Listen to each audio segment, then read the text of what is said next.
Throughout history, there have been people who have committed some of the most heinous crimes fathomable. For those crimes, they have been convicted and sentenced to death. Welcome to Death Row Executions, where we take a look into the lives of society's worst offenders.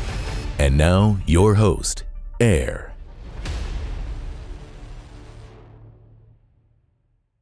Anthony Chebatoris was born on May 10, 1898 in Poland. He grew up with both parents, Michael and Victoria Chebatoris, and one other brother.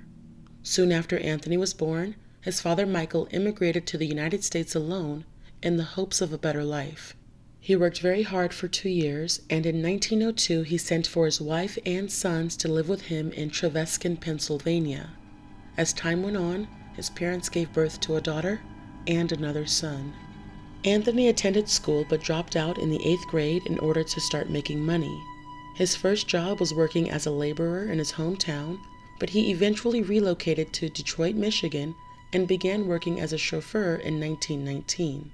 The same year as his move, former attorney, U.S. Army veteran, and Congressman Leonidas C. Dyer created the Dyer Act, or the Motor Vehicle Theft Act, and it was put into effect in 1919. Leonidas tried reforming many issues in America, including the anti-lynching bill, and he even authored the anti-usury law. Many of the laws he helped contribute to the United States are still in effect today. The Dyer Act in particular made it a federal crime to transport a stolen vehicle across state lines. Towards the end of 1919, Anthony and his girlfriend, Catherine Boyd, conceived their first child. By March 1920, the two were married. A month before Catherine was due to give birth to their daughter Vera, Anthony, who ditched living an honest life, started hanging around the wrong crowd and was now living a life of crime. In July of 1920, he walked onto the luxury Packard automobile lot where he worked as a chauffeur and robbed a cashier who was on his way to the bank. He was not caught right away, but he was eventually apprehended, and on July 20th, 1920, he was convicted and sentenced to 8 years in prison. He spent his time at the Jackson State Prison, but was let out on parole after serving only 6 years. While in prison, Catherine left and started a new life, and Anthony was never able to meet his daughter. Fresh out of prison and with no family or support, he was right back into the same things that got him locked up 6 years prior. In 1927, he was busted for armed robbery and for stealing an automobile. He ended up crossing state lines, so because of the 1919 Dyer Act, he was charged with a federal crime and sentenced to 8 years in prison. Because of it being a federal crime, he was not eligible for parole and served his full 8-year sentence at the Marquette Branch Prison. Upon his release from prison in 1935, he was now officially divorced and had still not met his daughter. He had spent all but 6 months of her life locked up and made no effort to try to see his daughter Vera when he was released from Jackson State Prison. While being locked up at the Marquette Branch Prison, Anthony met an inmate by the name of Jack Gracie, and when Anthony stationed in Detroit, he found out that his friend was living in a nearby city. Two criminal peas in a pod conspiring and colluding. They ultimately decide that they are going to rob the Chemical State Bank in Midland, Michigan. A couple of weeks before the planned armed robbery, Jack had cased the bank and felt that it would be an easy hit. It was an early Wednesday morning on September 29, 1937. Anthony and his friend Jack drove to the Chemical State Bank in separate cars. Anthony was in a stolen car, while Jack drove a car that belonged to a friend. When the two met up, they ditched one of the vehicles and continued on their drive to the bank together in one car. It was now 11:30 a.m.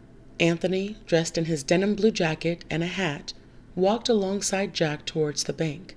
He was armed with a .38 caliber Smith & Wesson revolver, and Jack was also armed. When the men entered the bank, they were immediately met by the bank's president, 65-year-old Clarence McCumber. His 22-year-old daughter Claire was a bank employee and just so happened to be talking to her father when Jack and Anthony walked up to them. Jack took his gun, shoved it into Clarence's body, and the two began to struggle. Anthony began helping his accomplice and took his revolver and shot Clarence in the shoulder. Instead of hiding, 45-year-old Paul Bywater, who was a bank teller, left his station to aid Clarence, but he too was shot by Anthony. Clarence and Paul survived their wounds, but seeing that their plan would not be successful, Jack and Anthony left the scene of the crime. Hearing the commotion was a dentist by the name of Frank L. Hardy, who worked right next door to the bank. For his protection, and due to the fact that the Chemical State Bank had been robbed multiple times before, he always kept a fully loaded deer rifle in his office. He quickly ran to his window, and he noticed Anthony and Jack running away. He began shooting immediately, but by the time he started shooting, Anthony and his partner in crime had already made it to their getaway car, but they crashed because one shot Frank fired went through the getaway car's rear window and landed in Anthony's arm. Being wounded from the shot, Anthony crashed the car, and the accident caused Jack to fly out of the vehicle. Coincidentally, the car that they crashed into belonged to a woman by the name of Violet Venner, whose father was a sheriff and had actually convinced Frank to start bringing his hunting rifle to work for protection. Anthony got out of the car, went to help Jack, and during this time, Frank was still firing his rifle. Anthony began searching for where the bullets were coming from, and he saw 55-year-old truck driver Henry Porter, assumed he was the shooter, and shot in his direction. Henry was hit, collapsed on the floor, and laid there in critical condition. After shooting Henry, Anthony stopped a single mother in the car with her baby and forced her out of the car in order to steal her vehicle and drive off. Anthony was in the driver's seat, Jack was in the passenger seat, but the two did not get far because Frank was able to shoot the gas tank, causing the car to veer out of control. The men were on foot again and began running on a bridge. They thought they were in the clear, but Frank, who was approximately 150 yards away from the men, was able to aim straight for Jack as he was running. The shot made contact, and it landed right in the back of Jack's head, causing it to blow off. Continuing on without his friend, Anthony continued running alongside train tracks and was unsuccessful in trying to steal 2 more vehicles. He continued running and finally made it to where he and Jack had ditched their friend's car. He got in, but was too tired to drive or continue on with any type of escape. Sheriff Iris Smith was first on the scene and placed Anthony under arrest. Anthony was initially charged with attempted bank robbery, but unfortunately, the innocent bystander, Henry Porter, died from his wounds 12 days after he was shot. Because of his death, Anthony was now also charged with murder. With Anthony's luck of committing crimes after acts are put into motion, he was charged with a federal crime due to the National Bank Robbery Act that was enacted in 1934. Being that there was a murder in the process of him committing a federal crime, he was eligible for the death penalty. The judge presiding over his case was Judge Arthur Tuttle, and the trial was held at a federal court in Bay City. The trial lasted 3 days, and on October 29, 1937, exactly 1 month after his failed robbery attempt, the jury, consisting of 7 women and 5 men, found Anthony guilty. Judge Tuttle was the one who officially sentenced him to death. There were 34 witnesses, and Jack's widow appeared in court in support of Anthony. She came to court with her sister, who also happened to be the sister-in-law of Henry Porter, and she said that before Henry died, he said that he wanted Anthony to be spared from death. The doctor who treated Henry in the hospital, Dr. H.B. McCrory, was called to the stand. He said that on his dying bed, Henry said, "It's too bad one of us can't kick off so they can hang the dirty rat." Anthony's death sentence got the whole state of Michigan talking because the last execution in the state was in July of 1836 when Native American Wildbow Namami was hanged for murder. The death penalty in Michigan was officially abolished in 1846, but the state had no say in his execution, being that it was a federal sentence. Governor Frank Murphy tried to bring this point up when fighting to get Anthony's execution sentence commuted to life in prison. Governor Frank pled to President Roosevelt and to Judge Tuttle as well, but neither agreed with giving Anthony a reprieve. One point made by Judge Tuttle was that treason was also punishable by death in the state of Michigan, so he would have been eligible for the death penalty if it was not a federal crime. Governor Murphy was quoted saying, "I deplore the fact that this execution is taking place within our state, where for more than a century there hasn't been a legal execution. It has always seemed to me that Michigan could take pride in being the first commonwealth on this earth to abolish capital punishment. I don't think it against the interest of the people of this state to oppose its revival by having the federal government come in here, erect a scaffold, and hang a man by the neck until he is dead. I think the federal government should have arranged for the execution elsewhere, if it was to take place anywhere."